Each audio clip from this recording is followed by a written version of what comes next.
Welcome to the Talking Archive. My name is Josh Jacobs, and it's a privilege to be talking with a legendary Los Angeles radio personality and program director, Chuck Southcott. Thanks for being with us today. Yeah, I am a walking, talking archive.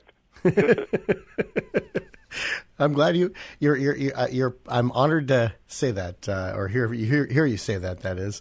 Tell us about your childhood and what got you into the wonderful world of radio. Well, I was a child of 15 and living in the West Indies, in St. Thomas, the U.S. Virgin Islands. And I was skin diving and spearfishing and lobster hunting, or langosta hunting, because the lobsters have claws. Those other things we get in California, well, they're sort of lobsters, but no claws. They're langosta. And he was a disc jockey, the local radio station, said, "How'd you like going the air?" I said, "Oh, that sounds like fun." He said, "I'll teach you the board." I said, "What's a board?" And that's how it started. Do you remember the name of the radio station off chance? Sure, WSTA, still there. And what was the format back then? A little bit of everything. A guy from the U.S. owned it.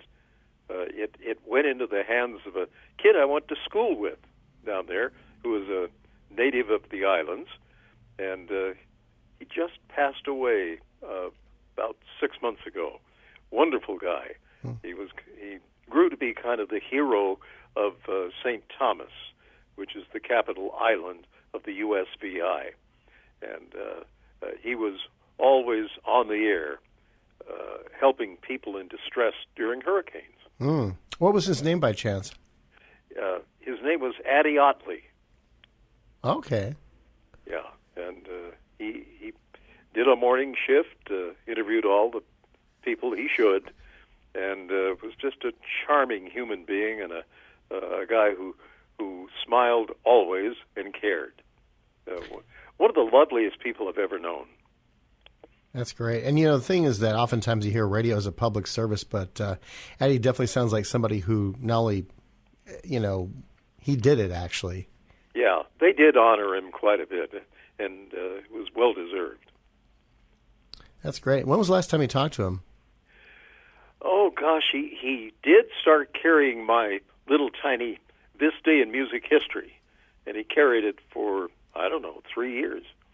And it was only a 2-minute vignette, and he'd run it every morning on his show.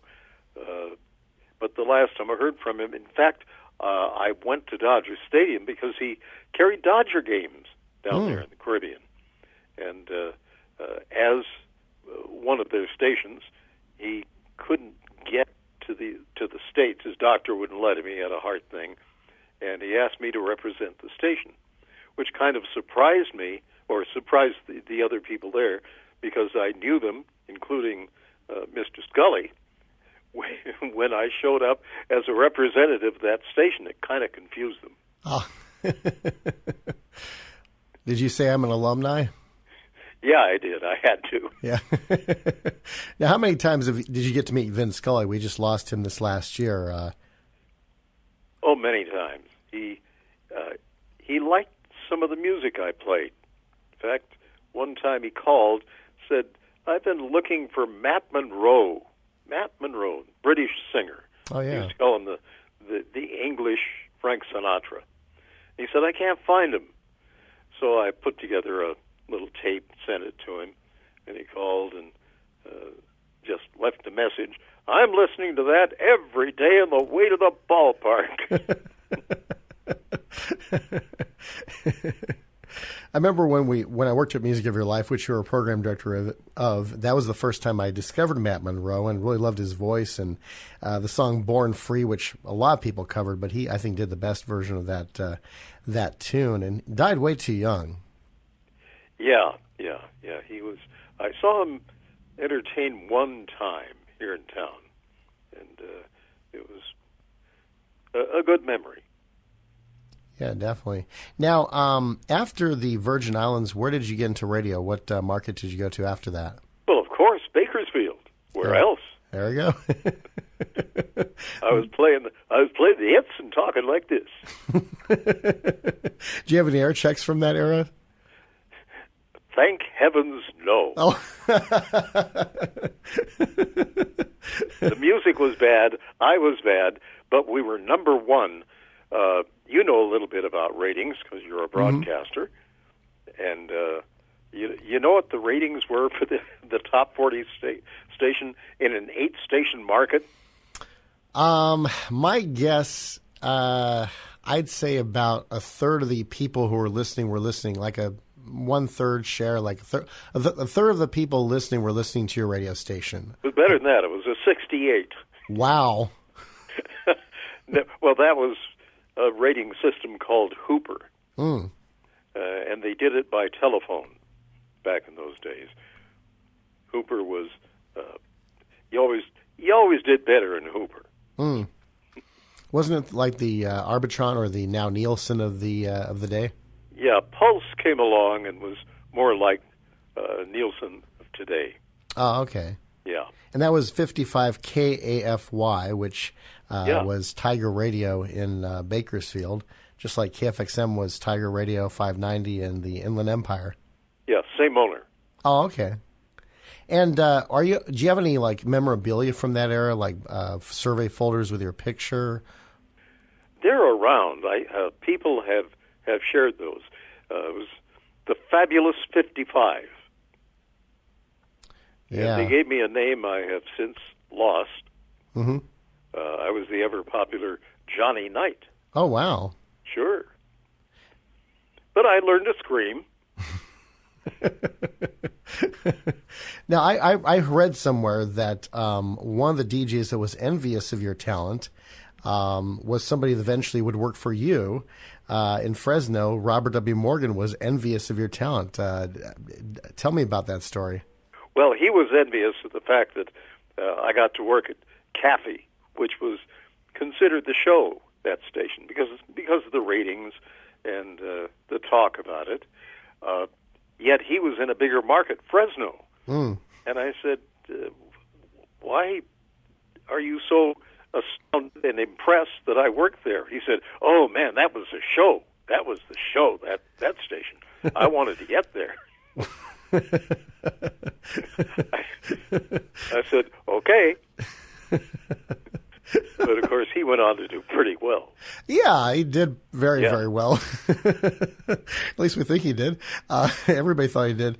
And after Caffey, was it to KGIL you went after that? Yes. Mm-hmm. I was there 13 years. Wow. How'd you get the job there? I put together a little tape, and I brought it to the radio station. I had heard a rumor there might be something opening up there. And the rumor apparently proved to be true. So I used an old RCA 44 mic. That was the same kind of mic Bing Crosby used to make all his hit records. Mm. And it made me sound, well, it made me sound bigger than I was. And that helped. That's great. By the way, when you were at Caffey, besides being on the air, what were some of the other jobs you were responsible for at the station? At Caffey? Uh-huh. Oh, not much, just doing the morning shift and showing up. And that was hard to do early in the morning. I'll bet. How many concerts did you guys were put on in that market? Because it was a really small market. Did many musicians I pass remember through? a friend of mine who became very popular in St. Louis under the guy who ran Kiss FM out here, Wally Clark. Oh, yeah. He worked for Wally, and they gave him the name Johnny Rabbit. That was sort of a station name that went to any good new talent they hired. His real name was Don Pietro, and he'd been a child actor and wanted to go into radio. Wow. He made it. In fact, he did work at Caffey in Bakersfield. He and I drove to the station had a phenomenal signal. We drove to the coast from Bakersfield to do a high school dance, bringing the amp and the records, and That was a big paying job. We each got $45. I'll never forget it. And that was good money back then. Yeah. Wow. How many people showed up at that event? Do you remember? Well, it was a high school thing. Oh, okay. So it was pretty well attended. But some of the concerts, I remember distinctly the Ray Charles night, mainly because I preferred the band. He had the best band. It was kind of like Basie's band. It was really amazing. Wow. Now, is this the Ray Charles, the R&B singer, or the Ray Charles Singers? Oh, no, the R&B singer. Oh, okay. Yeah. Cool. The R&B and standard singer and country singer. He did it all. Oh, he did. And pretty good pianist, too, and organist. Oh, yeah. My dad loved Ray Charles. Just and the movie that came out about almost 20 years ago with Jamie Foxx, at moments I thought that really was Ray Charles. Yeah, he's worth trying to imitate if you can. Oh, yeah. But very difficult. Never often imitated, never duplicated, as the old saying as the old saying goes. Now, when you went to KGIL, how soon after did it lead to becoming program director? Few years. Let me think. It would have been about 6 years. Mm-hmm. And then I was there a total of 13. And we did well.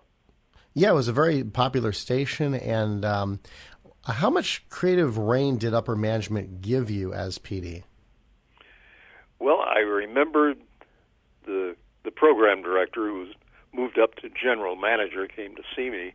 He said, "I'm becoming general manager. We'd like you as program director." I said, "Fine." I was on the air at night. And he said, "What would be the first thing you'd like to do?" And I said, "Well, we had a guy here for a short while. I'd like to bring him back, put him on the air in the morning, and let him do anything he wants." He said, "Which guy?" I said, "Dick Whittington." And we brought Dick Whittington back. He became known as Sweet Dick on the air. Some lady called him that one time. "Oh, you're a sweet Dick Whittington." And he used it as his air name for years. Sweet Dick. So that's how I got the name. I was trying to figure that one out. Yeah, that's what it was. I actually met him about 11 years ago at the Pacific Pioneer Broadcasters. Very, very friendly. And, and a good way to differentiate between him and Dick Whitting-Hill from KMPC, which was in the same market. And now, how did you determine what music was played, and what was your strategy to make sure that KGIL was a household name in the Valley? Well, I always enjoyed programming music more than I enjoyed being on the air. Mm-hmm. So I made it kind of a science, and the science I created, if you want to call it that, seemed to work. And that was the order in which the songs were played, the usage of tempo as an important part of what was happening, the revision, the change of tempo, the ease of which that happens, gender, male, female, that sort of thing. All of that, and of course the songs and the quality of the recording. And by quality, I mean more than technical. Mm-hmm. Yeah. And I remember, it's interesting you mentioned that, because one station that was known for its segueing and tempo was Mellow Rock 93 KNX-FM, which CBS came up with in 1973. It was around for about 10 years, and somebody just recreated it online a couple of years ago as the Mellow Sound. It's still up there, and one of their biggest things was their segues, and just how beautiful it was. One of your son's former coworkers, one of my former coworkers, Tim Morarity, gave me an air check of KNX-FM from 1982, and it just, every time I listened to it, I was like, dang, just listen to that segue right there. It's just seamless and perfect, and it just no flaws whatsoever. Yeah, that was a well-programmed station. Slightly different. Not exactly the kind of thing that I was doing at KGIL. We were more of an adult middle of the road. Like the pop standards, like the Music of Your Life, sort of, kind of. It was a little more contemporary than that, but similar. Oh, okay. And then you also became Program Director of the Year in 1971. Was it Billboard Magazine that named you that, or was it another publication? I can't remember. Well, I had a couple of things like that. Program Director was Billboard, and I have programmed Radio Station of the Year. That was KMPC, and that was Billboard. That was the major award that they gave out. They called it the Marconi. Oh, yeah. Bad name. Maybe they should have called it the Tesla. I don't know. I was thinking about the Sarnoff also, you know. Yeah. the General, as David Sarnoff was called, the General Award. It has like a big, powerful, authoritative sound to it. What were some of your favorite moments at KGIL? I think when I came back to it, it had become KJOY, KJQI. Mm-hmm. We called it KJOY. It was the same station, 1260. It had been purchased by a good broadcaster, Saul Levine. Oh, yeah. And he allowed me to program a format, and I did something very similar to the KGIL format. But I did mornings, and I had a kick interviewing people during the last hour. And I had a chance to interview people I really revered, and it was a good time. So all of a sudden I'd have an hour with, name them. They all came, from Irv Griffin to... Wow. And, of course, working with Gary Owens never hurt. No. Along with Wink Martindale. We had a good staff. The station was pretty good. Yeah, Gary, my goodness, I mean, he was at Music of Your Life loading the tracks in for a show. We were just hooting and hollering and just loving it. And then Johnny Magnus and his lollipops at the end. I think one of the board operators put all of Johnny's lollipops into a computer file or a cassette to just save them for, prestige, because they were just so hilarious. Like, the difference between genius and stupidity is that genius has its limits. Yeah. That's right. Excellent. It was. And and then Gary just, I mean, they're just, I was like, wow, this guy's just, it's hard to believe, because so many like morning talents back then, even that had been on for 10 years in LA, just didn't have it anymore. But Gary still had it to the very end. I mean, just, my goodness, the guy was just sharp to the end. Yeah, he had childhood diabetes, and that's the worst kind. I believe, someone told me, I don't know whether it's true, that at one time he was known as the oldest living patient of childhood diabetes. Wow. So he was like a doctor, the way he treated himself, and also a magnificent human being. He was. I remember when I was working at Music of Your Life, I hadn't seen him in a while, and one of the board operators came up to me and said, "Hey, Josh, Gary asked how you're doing." It just meant the world to me. I mean, it meant the world to me the way he already treated me, but just that one thing even more so. Yeah. He was that. That's what he was. He had a funny story that one day I was having lunch with Tom Murphy and Margaret Carey Wilcox at Shakers in Glendale, and Gary was doing tracks for Music of Your Life, and I told him, yeah, Tom and I and Margaret are meeting at Shakers for lunch, and Gary said, well, tell Tom I said hi. I said, I'll do that, sure, no problem, and so I did, and I didn't think much of it, and then about 45 minutes into lunch, Tom Murphy, telephone call, front desk. He's like, oh, that's Gary, he's coming over, and so for the next, I don't know, almost hour and a half, Gary was there with us, and he had all these great stories he was telling. One of them, I think he was at KEWB in San Francisco, and he said that he asked his program director, not program director, but his news guy, make up a bank name, make up a name that sounds like a bank, but it's not. So the news director did, and so Gary got on the air and said, all right, listen up, everybody. Listen very carefully. Go to the hometown bank and tell them I listen to KEWB Channel 91. Now stick 'em up. And when you do, they'll give you some They'll give you some money. Well, it turns out that actually was the name of a regional bank in the Bay Area.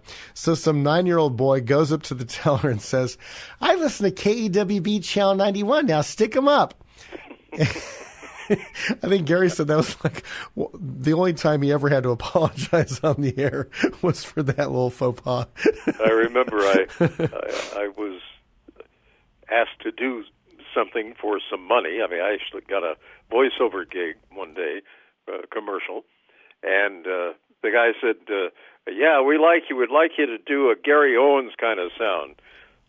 So I came in, I was practicing, "This is Gary Owens," and I was doing Gary. Mm-hmm. So I started doing that. The guy said, "Nah, we can't use you." "Why?" "You sound too much like Gary Owens."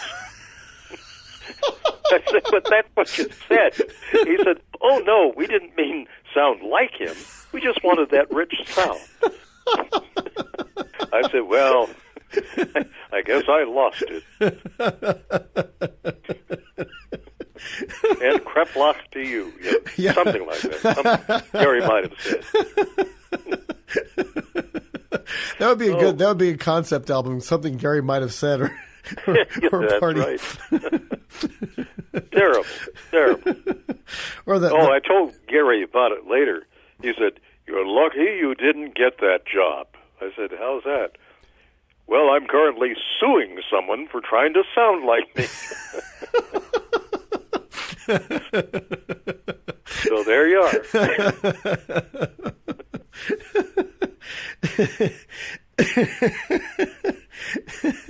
This is the Talking Archive. My name is Josh Jacobs. We're with Chuck Southcott, and next time he discusses working with 3 tenors.